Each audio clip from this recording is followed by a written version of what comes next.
Hello and welcome back, pilots. Plasma 1945 jumping in a Mig-29S and taking off from the Wittstock Air Base. This is a fairly complex mission that I've built out that's available for you to download from the links in the description.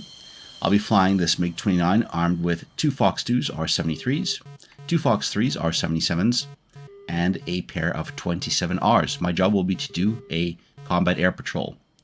And if you haven't yet played on the extremely detailed Cold War Germany map, I definitely recommend it. Just make sure you've got at least 32 gigs of RAM, as it is a very complex map. But as I pull up to the runway here, I will let you guys listen to the briefing, and I'll rejoin you in a second here. Today is April 1st, 1989. You will take off from Wittstock to patrol the East German frontier. This is a scheduled readiness exercise, not an attack. Maintain vigilance near Wittenberg and Gardelgen, where our forces are training. If attacked, your ROE shifts to weapons free. Engage all threats.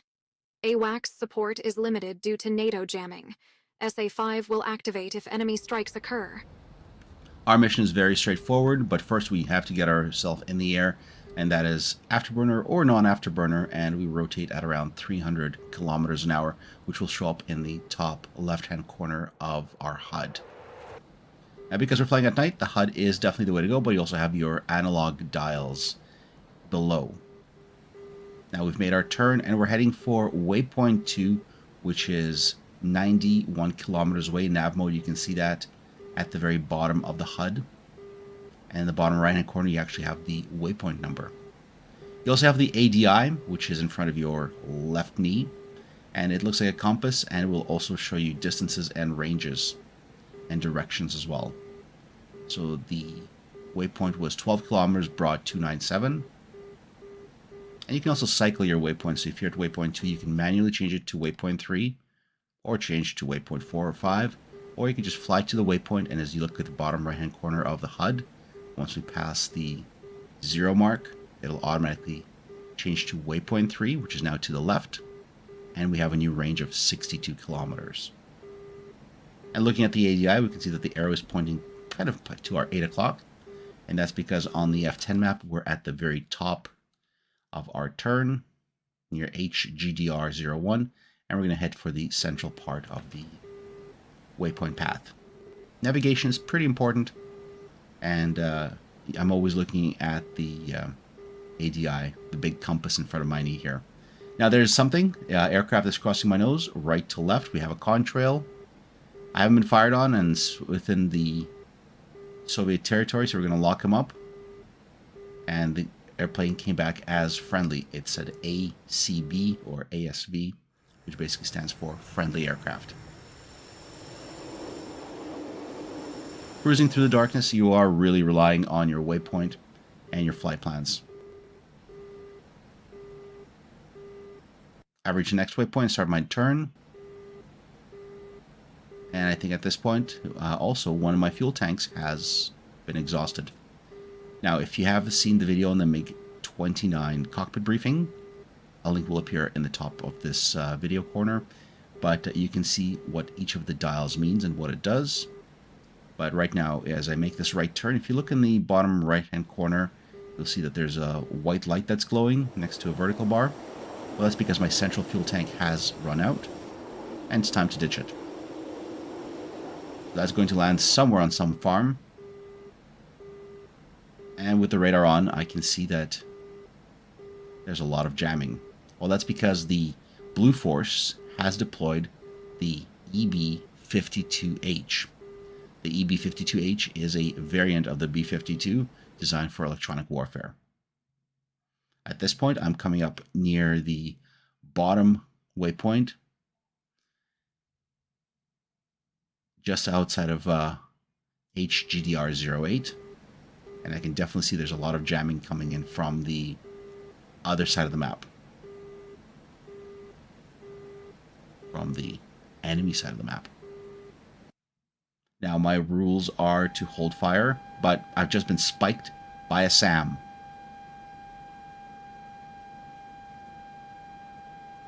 We've got launch authorization, and we've got a target locked up in front of us. That steady tone is a SAM coming in from my left side. I'm looking in that direction. I don't see anything. but it's definitely the friendly area of the territory here. I haven't crossed into enemy territory, and all the jamming is coming from the other side. Also, part of the reason is why our AWACSs are not functioning is those EB-52Hs, the B-52s modified into jammers, are doing a very good job of jamming our long-range radars. But something's in front of me, crossing right to left. I'm diving down. IFF is coming back as a hostile aircraft. It says ATK in my bottom left-hand corner, but the flare pattern looks like a Mig-29. It's that left-right, left-right. I can't visually confirm what this is. Starting my turn. I deployed flares just in case it was a hostile. The target is too far away to say what it is, but there's an update. Looks like the Blue Force has started an attack and destroyed a number of the Red Force SAMs. We are now weapons free.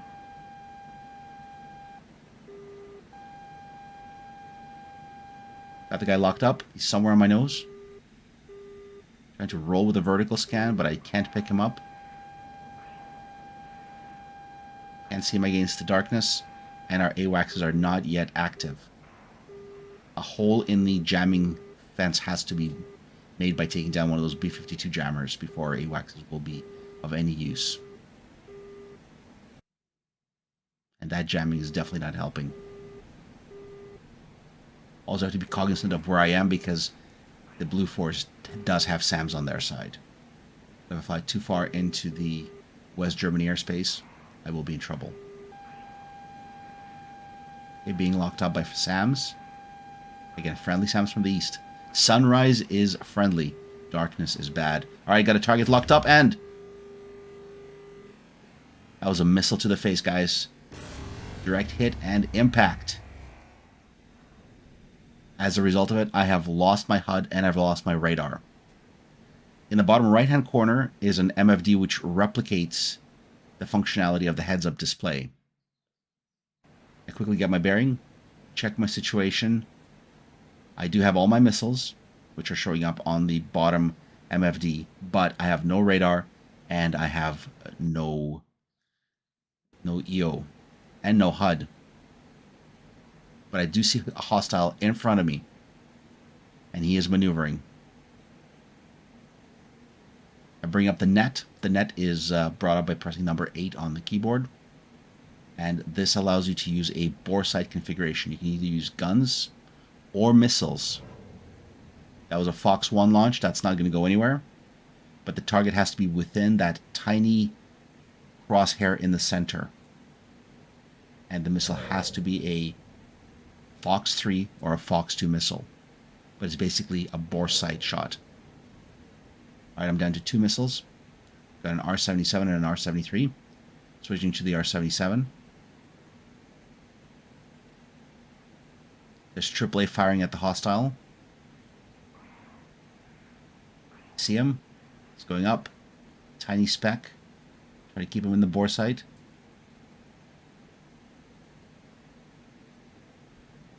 Waiting for him to flare out. And Fox. Good splash. It was a Harrier. That explains the pattern of the flares. Alright, well, we've cleared out the airspace. Now I've got to land somewhere because there's still an assault coming. And I've kind of wasted a lot of time here by getting damaged and wasting all my missiles. I'm going to use the ATC menu and reach out to Stendal Air Base. It is the closest.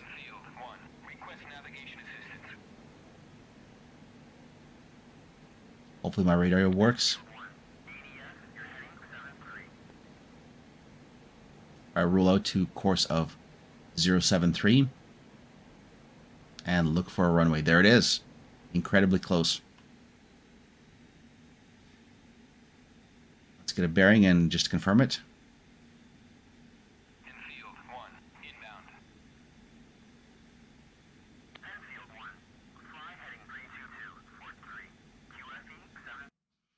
There you go.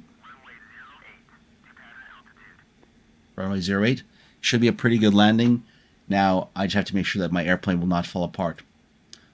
As you can see, I've got a whole bunch of red lights on the red side. That is the indicator of the aircraft status.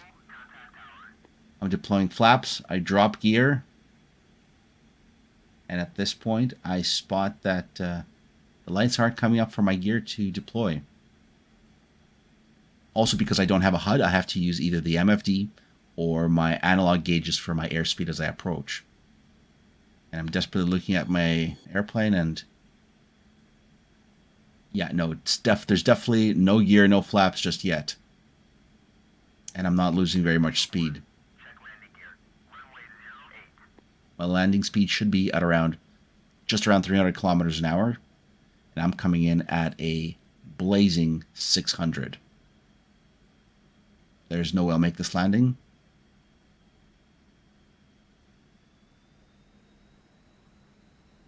It's time to go around.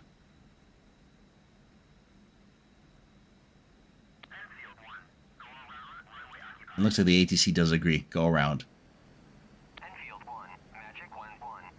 So now the AWACS has gone live.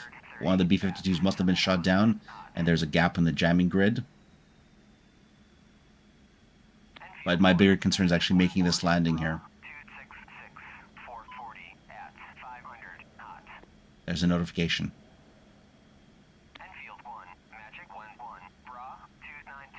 Watching my airspeed still a bit fast.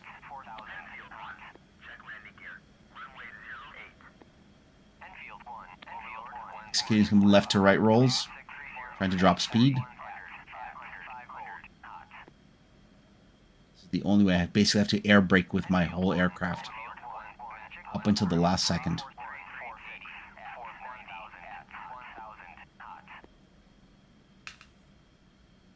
Still too fast. That was almost 250 knot landing. But I haven't exploded. This is important.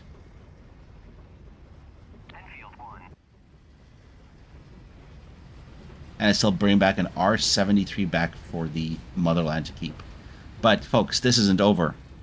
Now I have to get a repair and take off back and get it back into action. Now, to get a repair done, you have to be on the ground on a friendly airbase with your engines off. So that's not really a problem.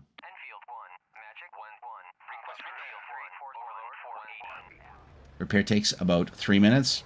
Well, while that happens, we'll take a look at see what's happening at Gardegelen. And yes, we've got bombs coming out of A-10s as they are attacking the frontline airborne infantry position here. In the mission, your job is to take out all of the transport helicopters, the Mi-8s and the Mi-26s. And there's an A-10 coming in. That is if you're flying the blue side. On the red side, your job is to make sure that these are protected. Nothing scarier than a warthog coming in like that.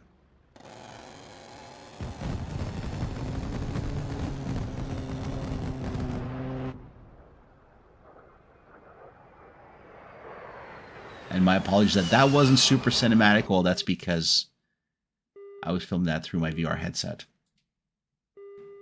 We're back in our Mig.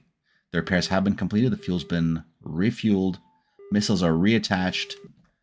Top up our gun ammo before we start up the engines. And we should be good to go here. And yes, I do have gear once again. That's the important part. By default, this plane's a bit of a low rider, so always make sure that your gear is really and truly there. Quick taxi out. And I've got to get up to Gardengelen. Those who are from Deutschland, please correct me.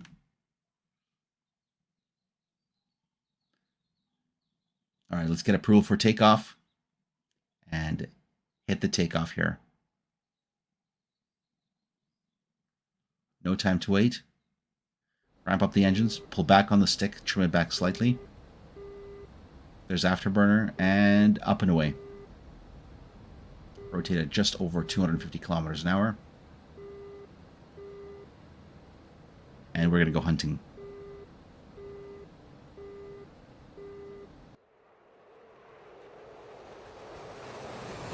Now, with the flaps retracted, It's time to hunt for some targets. And they are quite close, actually. Less than 50 kilometers away.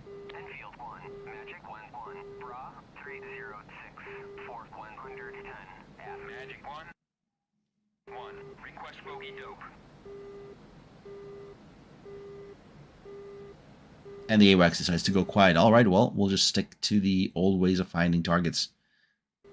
First off, head west from our current position and look at the area right above the mobile infantry position, airborne infantry position here. The radar is definitely picking up at least 2 contacts, plus the jammers in the background.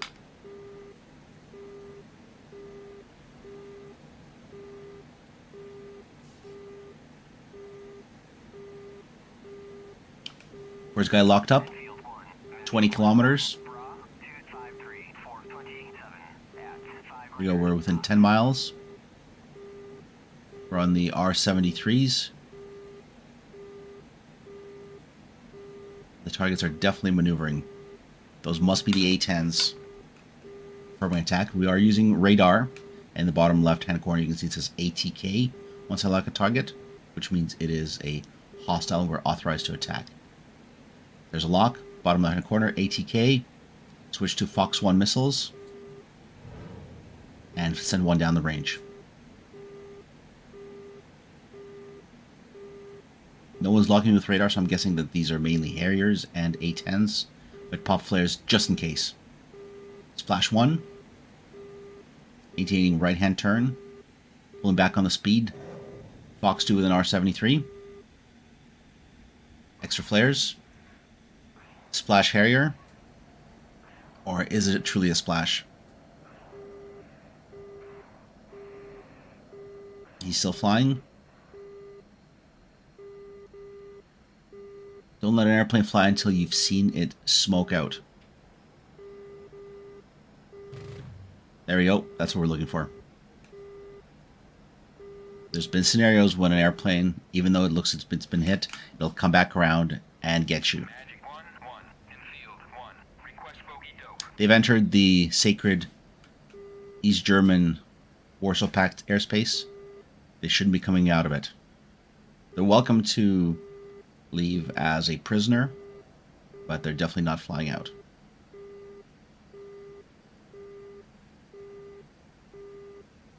Okay, another target on the nose. I spotted him visually first and picked him up with vertical scan, and it looks like there's a second one there as well. The second one looked closer. Got him locked up. Closing quite rapidly. Fox. Good hit. A-10 breaks up into pieces. Now looking for the second guy. There he is. Left-hand turn. Tiny speck against the horizon using the vertical scan. Lock him up.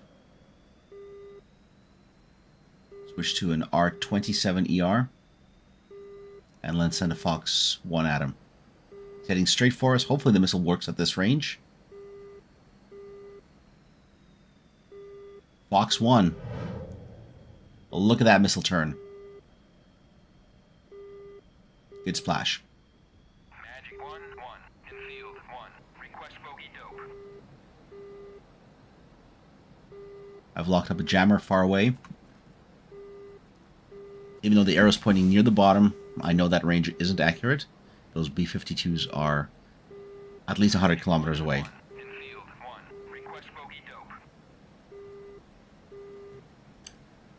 Maintaining a right-hand orbit after clearing out the airspace over the southern troop area, but there's not much else to see. Calling on bogey dope, no responses.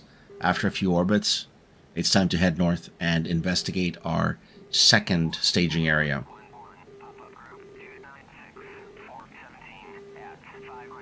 By now it's been about 35 minutes and the sun has come up. I'm being very fuel conscientious. No mad afterburning across the map. There are sufficient SAM defenses, but now the AWACS is talking to me again.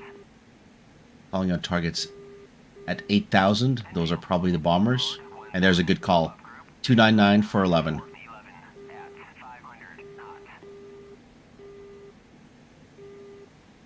because these aircraft are flying low, I'm really counting on my eyeballs to spot any moving objects here, and on my radar to perform IFF.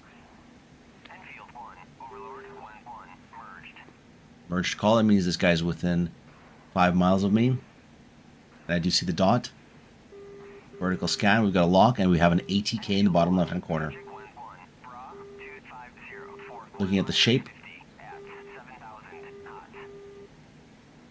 Looks like an A-10.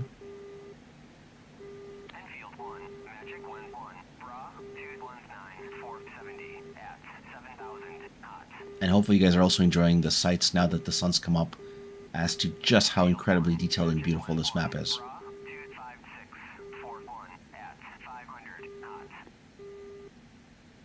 Maintaining that right-hand turn. Yep, it's confirmed to be an A-10.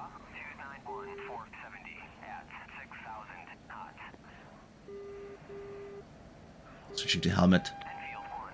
Locked up. I don't see any flares off of him.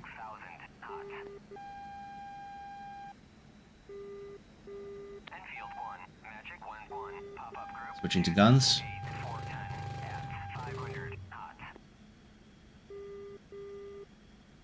And we've got a good shoot. Excellent. They'll be coming back as a POW, but a shoot is always good to see. After a couple of more orbits, picked up something off to our left side here. Got a stable lock, and it's a aircraft moving from left to right at a speed of 780 kilometers an hour. And looks like he is heading for the border of West Germany. I do have a confirmation. I've got an ATK on my IFF, but I'm not going to fire any missiles. I do want to get closer and inspect this aircraft. Could be a Mig-29 with a damaged IFF indicator because he's flying in a straight direction. He's not doing any maneuvering. He's not taking any AAA fire, so something's definitely wrong here. Let's speed up the time a little bit as I close the distance here. Now down to 5 kilometers. And trying to close up on this guy. I need a visual inspection. But we can also ask our AWACS by having locked the target on the nose. I can do a declare call. Now, interestingly enough, this guy starts to accelerate. Now speeding up to 800, 900, and over 1,000 kilometers an hour.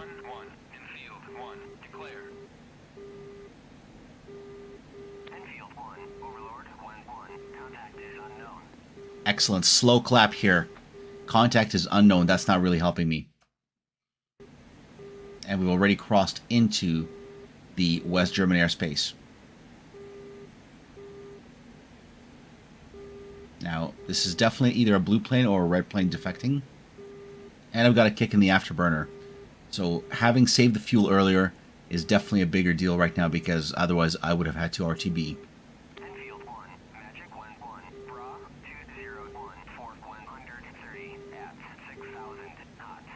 Still have a little bit of fuel to complete the chase here.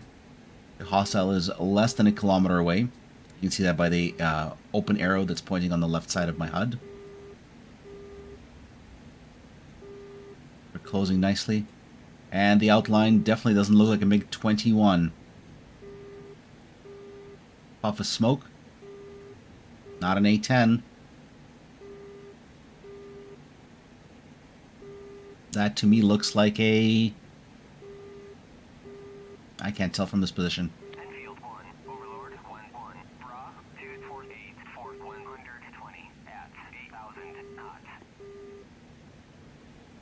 What the heck is that? That's a tornado. That's one of the guys that was performing the seed attack on the SAM sites. Alright, Mr. Tornado. You've damaged some expensive Soviet radars. We're definitely not letting the capitalists keep this airframe. I could switch to missiles, but we're going to do guns here. The friendly tap. The tornado is still maneuvering. Didn't knock him out yet. I don't want to injure the pilots. Just want to cost the capitalists their airframe.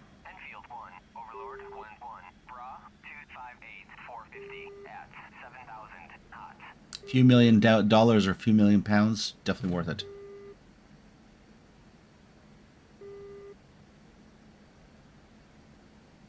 In for a penny, in for a pound. There you go, good hits, 30 Mike. And there's good shoots. Alright, mission accomplished. Tornado's been shot down, it's time to roll out and head back east as quickly as possible and avoid any SAMs. I don't think I got deep enough to be in the enemy SAM territory. We'll do a rapid crank out and a descent. Magic 1-1, concealed 1. Request bogey dope. Always a bogey dope's a good idea. If the AWACS choose to respond. I've cut back on the throttle and flying low to avoid any SAMs towards the Soviet and Warsaw Pact airspace of East Germany. And here's some factories and industrial areas. We'll do a flyby so you guys can just appreciate the incredible amount of detail and love that's been put in this map. It's absolutely amazing. Looks like a cement factory by the looks of it.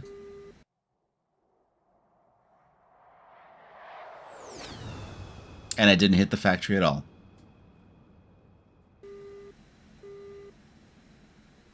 Very populated town as well.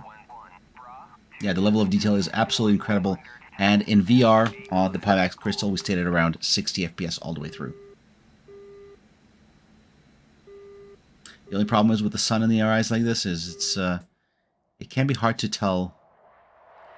Whew, that was close. Just how close the ground is if the ground is dark.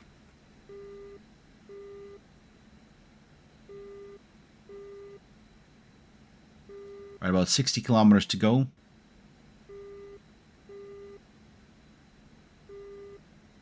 This is more of a flight almanac for you to experience the beauty of the map here.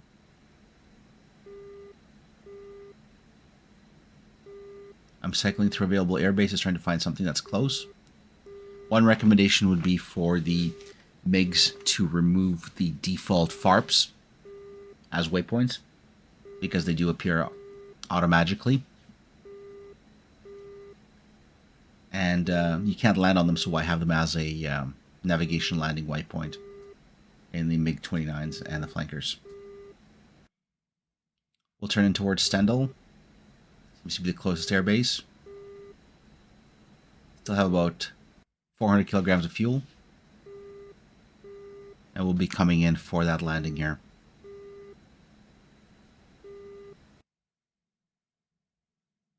Airbase is on the nose again. Without the F10 map, I'd be counting just on my ADI and my waypoints. But I've been flying long enough, and there's the airbase on the nose.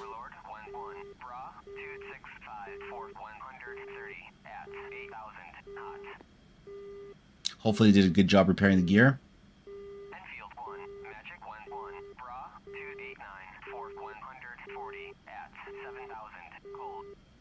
Slowing down for this landing, 470, 460.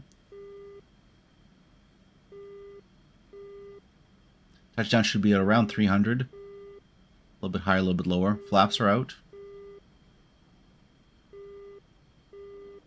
And we're down to about 200 kilograms of fuel. For the air brakes, 380, 390, 370. Watching that top left-hand corner countdown. Oh yeah, by the way, don't forget to like, comment, and subscribe if you watch this far, guys.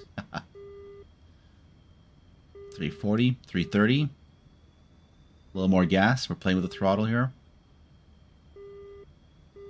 Keeping nose high, using the airplane still as a brake. 300, this is pretty good speed for landing. 290, 280. Touchdown. And the aircraft is so light that it is still bouncing like a leaf. But it's a landing. Although I think I might have collapsed my front gear. That was one hell of a mission, guys. The total video is about 30 minutes, but the actual mission was over an hour and a half with that repair and landing. My airplane is doing the downward dog into the rising sun. And if you had a chance to fly this mission, leave me some comments. The link will be in the trailer end cards here and also in the description of this video.